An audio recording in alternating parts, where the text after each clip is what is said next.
What's going on, YouTube, and welcome back to Goal Line Hockey. It's your boy, Kevin Forte, and today, it's a sad day for Rangers fans, but guys, you know, as an Islander fan, I'm a little bit relieved. But with that aside, today we're taking a look at the New York Rangers. So, congratulations to the New York Rangers. Like, they had an incredible run this season. Really a miracle run. I had them beating the Pittsburgh Penguins in the first round. There was no way I thought they would get past Carolina. And if they somehow got to the Eastern Conference Final, I didn't think they would get past that, which they inevitably did fall short. But there's a couple things I want to talk about. We have to talk about the offseason. So, we also have some news on Kravtsov, which is kind of interesting. We'll start off there. Vitaly Kravtsov signs a one-year contract. For most of the Rangers fans out there, you're like, why is he signing this contract? It's so he can get traded. I don't think the Rangers want to keep Kravtsov. I don't think Kravtsov's going to come to New York in training camp next year. It's going to come down to him getting traded. It's going to probably be something like Elias Anderson, which sucks, but the reality is he doesn't want to play there, and I think Chris Drury's made that pretty clear. So from a mutual perspective, he's signing a one-year deal so he can get traded. So that's what you're looking at with Kravtsov. Aside from that, looking back at the Rangers postseason. So we're going to go round through round. My biggest concern for the Rangers, which ultimately came up in the conference finals here, was their inability to score goals and play well, for that matter, 5-on-5. The Rangers were by far and away the best power play team in the NHL this season. I saw that firsthand against the Islanders. You saw that firsthand throughout the playoffs, even in this Eastern Conference Final. They can score goals on the power play. They struggled mightily to score 5-on-5, and that ultimately costed them. And that really made a difference during their entire playoffs. I mean, you look even in the first round, they were down 3-1. They were down 2-0 against the Pittsburgh Penguins. And what's funny enough is they kind of had that reversed on them in the Eastern Conference Final. They were up 2-0 against the Tampa Bay Lightning, had Tampa on the ropes 2-0 in the second period, and that was it. And they would not win a game after that. So they kind of had the tables reversed on them in this series, kind of similar to what happened, in favor of the Rangers in the first round against Pittsburgh. So a couple of key points I want to mention. Like I said, the power play was incredible for the Rangers. And Igor Shesterkin, those two things were the reason the Rangers got to the conference finals. Just absolutely incredible. The problems with this Rangers team were they didn't get enough scoring from the top guys. I mean, for most of the playoffs, the top guys didn't score. I mean, other than the first round, Shesterkin, in the second and third round, Shesterkin really carried the Rangers, and that kid line really carried the Rangers to get through Pittsburgh. You didn't see enough Kreider, you didn't see enough Zibanejad, and you didn't see enough Artemi Panarin scoring throughout this playoffs. Now, obviously, Panarin scored the game-winning goal in overtime against Carolina, or Pittsburgh. Was it Pittsburgh in the first round? One of them scored that big goal in Game 7. I want to say it was Panarin, right? And other than that, it was kind of quiet. The first two games of the series in the Eastern Conference Final, the Rangers won those games. Kreider scored some goals. They were scoring some goals. And then it dried up when they went down to Tampa, and it never really came back. So that was the big thing. The core guys couldn't score, and then you started to see some injuries. You started to see Strome go down with that injury, which was really hard to watch. Obviously, he whiffed on that goal in Game 5, and fans will probably remember that all summer. Strome's going to be motivated in the fall after seeing that, whether he's with the Rangers or not. We'll get to that in a second. I want to shout out Jacob Trouba. Guys, he sucks. I hate, cheering on Tampa in that series, I hate Trouba. But I got to give credit. He reminds me a lot of what Ben Sherratt did for the Montreal Canadiens last season. Just really difficult to play against. Just a really hard-nosed guy. And you always have to kind of keep your head up because he's on the ice. Some questionable calls there. Definitely should have been an interference against Corey Perry there in Game 6. Say I'm biased, whatever. And then they call that Lafreniere penalty against Stamkos, which ultimately led to the Rangers tying that game. Again, I know the Rangers fans are going to say the officiating's fair. Again, that's refereeing. Anybody can make the argument either way. Earlier in this series, the referees were, again, they were fair. Like, the Rangers won that game too because Tampa was running into Shesterkin a lot. And they pretty much called all of them. And the Rangers end up winning that game. But I think Tampa learned after game 2, we have to be disciplined. Because the Rangers, listen, let's see if they could score 5-on-5. And ultimately, they could not. Between Tampa being more disciplined, Vasilevsky just absolutely standing on his head, the Rangers' injuries, and I hate to say it, those first 2 rounds of the Game 7s, I think, caught up to the Rangers. And it's actually funny, in the 32 Thoughts podcast with Elliot Friedman and Jeff Merrick, they were saying after Game 3, one of the guys Elliot Friedman was talking to, he said, whoever wins Game 3 is going to win the series. And Elliot Friedman was saying, like, I don't know about that. I think the Rangers still got some gas in the tank. But that guy actually ended up being completely correct. Because think about it. If the Rangers win Game 3, they're up 3-0. I don't see them losing 4 games in a row, which they kind of did after that. But Tampa ended up winning the next 4. And that was it. So you kind of see that guy was completely correct. So shout out to that guy on the 32 Thoughts podcast. He completely got that correct. But you knew that Shesterkin was going to give another lights-out effort in this series. You knew he wasn't going to back down between games 3 and 7 if it got that far. And game 6 was that game. He gave the Rangers every chance to win that hockey game. But Stamkos' 2 goals, the captain, of course, that was the difference. And the Rangers just could not get past Tampa's defense. They just shut it down. And this is still a very young Rangers team, well ahead of schedule. You just don't know how many cracks at the can you're going to get. And for the 3rd time in 3 seasons, the Tampa Bay Lightning have killed off a New York team in the Eastern Conference Finals. The last 2 years, it's been the New York Islanders. And this season, they get to spoil the dreams of the New York Rangers. So that's it for the playoffs, because I think Rangers fans are done with the playoffs. They don't want to talk about it. It's been a rough last week. So let's talk about the offseason, because there's going to be an interesting situation here. Now, the first thing is Gerard Gallant's decision to scratch Kaapo Kakko. He is a restricted free agent this summer, and he just got scratched for Dryden Hunt in Game 6 of the Eastern Conference Finals. What is Kakko's mindset going into this summer? And is his contract going to dictate maybe what happened in the playoffs? Because I look at a situation where if I'm Kaapo Kakko, do I really want to re-sign? Now, he does not have arbitration rights, so this is not going to go to arbitration, which, fittingly enough, Dryden Hunt will go to arbitration. Hopefully it doesn't get that far, but he is arbitration eligible. But Kaapo Kakko is an RFA. He's 21 years old, coming off of his entry-level contract. I have to think this is going to be a short-term contract. Maybe not a 1-year deal, but I'm thinking somewhere between a 2 to 4 year contract at a very low cap hit. I'm saying between $3 to $4 million for Kaapo Kakko per season. So I'm guessing, if I'm going to guess between a median, I'm going to say 3 years, $12 million, $4 million per year at most. Kaapo Kakko at this point in his career looks like a middle 6 forward, and that's not bad. I mean, for a Rangers team that has all the talent they have, they don't need Kaapo Kakko to be a first line winger. Ideally, he would become that, right? But his development's taken a little bit more time. So that's the situation with Kakko. That's going to be definitely something to keep an eye on this summer. The other thing is Kravtsov, and like I mentioned, they've already signed him to a 1-year deal, and you're probably looking at him getting traded at the draft. I don't know what necessarily he's going to go for, but I do expect him to get traded to a team that's looking to add some scoring depth on the cheap. I'm looking at teams maybe like Edmonton, Toronto, teams like that.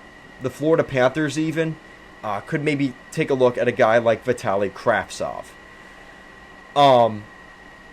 Next thing, UFAs, they've got some big ones. I already mentioned a guy like Ryan Strome. He's an alternate captain for the Rangers. They traded for him from the Edmonton Oilers a couple seasons ago. A New York Islanders 5th overall draft pick back in the day in 2012, I want to say. Ryan Strome's a good hockey player, and he was good for the Rangers this season. Obviously, the injury thing kind of plagued him at the end of the postseason. But I think the Rangers will have to decide between Copp or Strome. And I think they are going to choose to keep Copp over Ryan Strome. It's nothing against Ryan Strome. I think they think Andrew Copp is a better fit with Gerard Gallant. And I think that Andrew Copp is a guy that's going to, quite honestly, be, for what you're going to pay him, you're going to get more of a bag for your buck with Andrew Copp. And I think that's just kind of how this is going to work out. And again, I think Ryan Strome will be going to his 4th NHL team in his career. Nothing against Ryan Strome. I think that's just the situation the Rangers are in. Frank Vatrano, Greg McKegg, and Tyler Mott, and Kevin Rooney for that matter, you could kind of all lump them into the same category. I think they'd like to keep Frank Vatrano as well.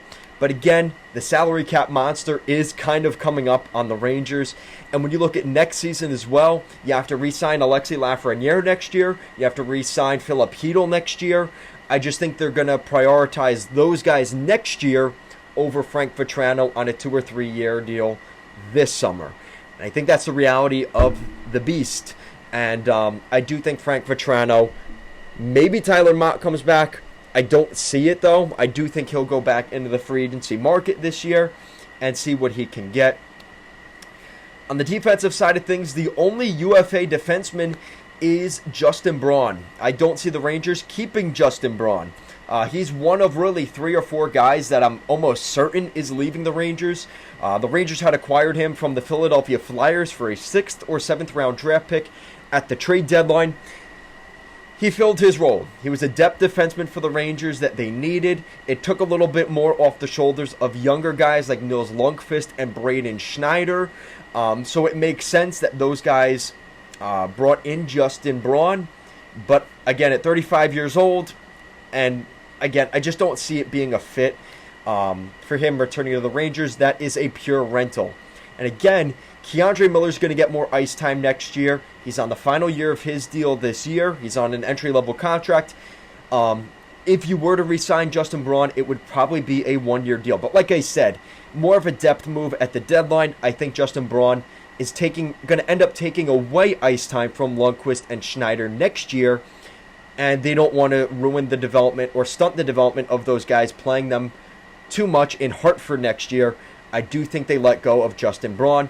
And that moves us on to goaltending. Now, the good news is you have Igor at a less than $6 million for the next 3 seasons.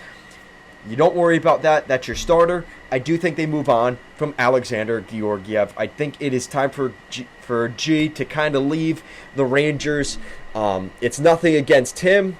He did struggle at the end of the season for the Rangers, which doesn't necessarily help matters.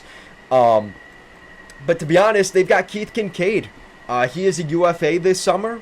But I think they want to return Keith Kincaid. You could probably get him at a 3-year deal, $3 million. He's from Long Island. I'm pretty sure he grew up a Ranger fan, maybe an Islander fan. I don't know. But he's a good backup. And when he did come up for the Rangers, he was just as good, if not better, than Alexander Georgiev in the past 2 seasons. And he's going to be cheaper. So I do think that the Rangers will go with Keith Kincaid if they keep him. I think a lot of that's going to come down to Kincaid. But again, I think he likes playing in New York. Like I said, he's from Long Island, which is a theme for some of these Rangers, alongside guys like, obviously a guy like Adam Fox. So it does make sense if they were to keep him. Keep Adam Huska as your next guy. You've got some younger guys that are still developing on their entry-level deals behind him. So Adam Huska is probably your backup next year. He struggled last season as well at points. I remember seeing him in Hershey against the Hershey Bears in the Teddy Bear Toss game. Shout out to that.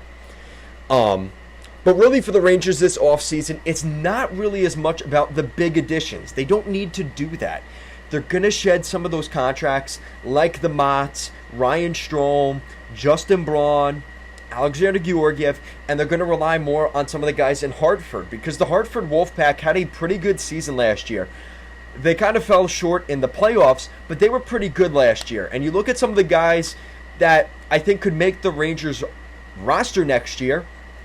We're going to maybe see a little bit more of Johnny Brodzinski maybe in the bottom six. Maybe taking over a guy like Ryan Strome in the bottom six on a cheaper deal. Brennan Ottman, who has been very good with the Flint Firebirds this season. So Brennan Ottman could make the Rangers roster out of training camp next year. He is going to be just 19 or 20 years old, so maybe they play him again in the OHL. I think he's ready for the NHL. He's a top 20 draft pick of the Rangers, a first-round pick. I think Brennan Ottman wants to play in the NHL next year. But again, I think there's some other factors there. They do have some younger guys that they have to figure out what they're going to do with that are a little bit older. Do they want to keep a guy like Anthony Greco? Shout out to him. His dad was a fireman in New York City. He's from Long Island.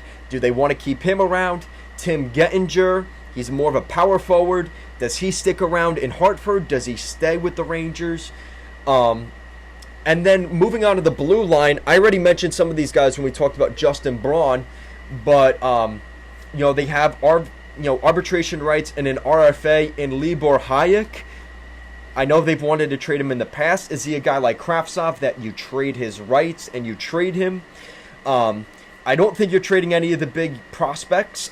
Zach Jones, Niels Lundqvist, Braden Schneider. I think all three of those guys will see more ice time.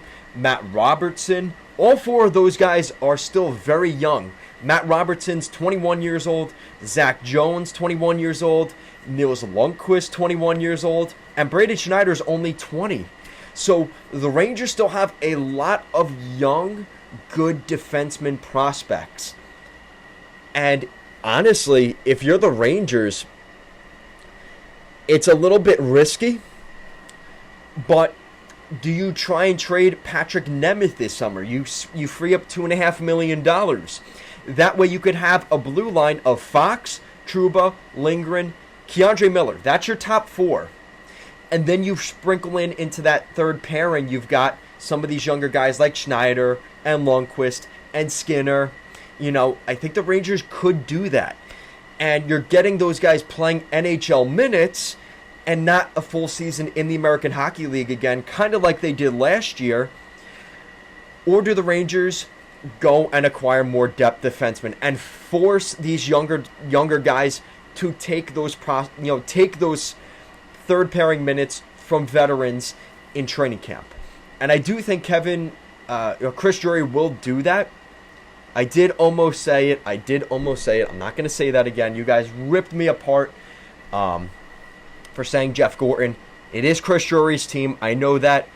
So that's what you're looking at. I think there's a lot of optimism for this Rangers team. And I'm not saying they go to the conference finals again next year, because I do honestly think their power play was extremely hot. Shesterkin was incredible. And unfortunately, when they played a legitimate goaltender, let's be honest, they didn't play a starting goaltender in the first two rounds. They didn't play Tristan Jarry or Casey DeSmith. They played the third goaltender of the Penguins in the first round, and they still had to beat them in Game 7. Same thing for Carolina. They had to beat the Hurricanes in Game 7 with Antti Ranta, who was their backup, and he wasn't even healthy. And again, I'm not making excuses like the Rangers got by easy. They still had to win those series, right? They had to gut those series out, and they still had to find a way to win. But at the end of the day, when they played and let's be honest, Vasilevsky is the best goaltender in the Stanley Cup playoffs.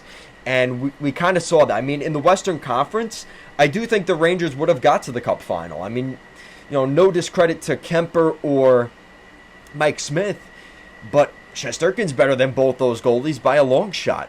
So, based off the circumstance, based off of playing Vasilevsky, I do think the Rangers just ran into the hotter goaltender, and unfortunately their kryptonite was a better goaltender and a team that just is the Tampa Bay Lightning. Nobody's been able to beat Tampa. You can't feel sorry for yourself, but at the end of the day, the Rangers had an incredible season. The future is so bright. Like I mentioned, there's so many guys that can make this team as rookies in training camp, and you guys know those guys. You know, again, if you want to consider them rookies or not, guys like Niels Lundqvist, guys like Braden Schneider, Hunter Skinner, who was the other defenseman? I'm forgetting another defenseman here. Matt Robertson. Like I said, up front, you're looking at guys like Brendan Ottman, legitimately that can make the lineup. Paju Niemi could also jump in there. So the Rangers, despite maybe losing some guys this summer, this is not the end of their window. This is just the beginning, and I do think the Rangers will be a threat once again in the Eastern Conference. Now the problem is, the Eastern Conference going to change it a little bit, especially in the Metropolitan Division. I do see some shifting happening. You know, I look at teams like Boston, Washington, Pittsburgh. All three of those teams made the playoffs this year. They might not make the playoffs next year. The Devils could be on the rise. I know. That's a funny joke. I know. I mean, we're talking about the Islanders. What do the Islanders do? They return back to the playoffs. Columbus. What does Detroit look like next year? I know Red Wings fans are seeing what the Rangers did this year, and they're saying, could we be the Rangers next year in the Atlantic Division? That team that has been rebuilding, right? Rebuilding the right way, and we find ourselves in the Eastern Conference Finals next year with a hot goaltender. Maybe that's the case, right? Red Wings fans are looking pretty confident right now, seeing what the Rangers did this year. So let me know what you guys think in the comment section down below.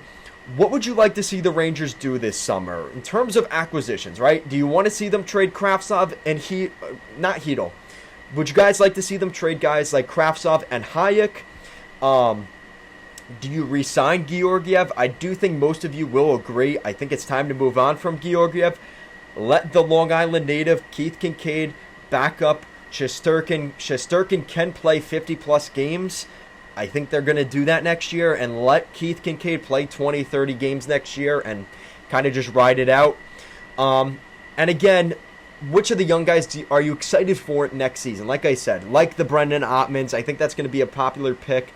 The Braden Schneiders, the Matt Robertsons, let me know what you guys think. Thank you so much for watching, and I'll see you again next time.